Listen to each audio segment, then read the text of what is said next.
Hello, I'm here at Top Avenue, Pasay City. Ayan po, beside Sogo and LRT Hilpuyat Station.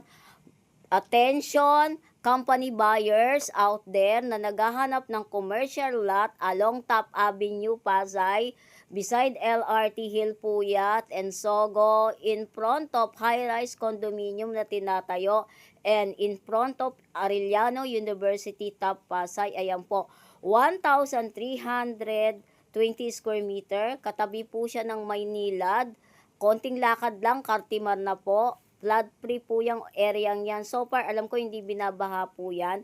Again, 1,320 square meter for sale.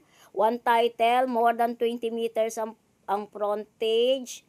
275,000 ang square meter.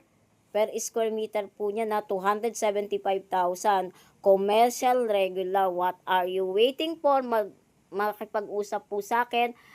May kasama po akong broker dyan ha. Hindi po ako nakadirect. Again, 2 days ahead of viewing para masabi at mapagbuksan po tayo ng gate. Buy from now, 1,320 square meter, commercial lot with zonal value of 275,000 per square meter, commercial lot available here in Top Avenue, Pasay City. Direct buyer only.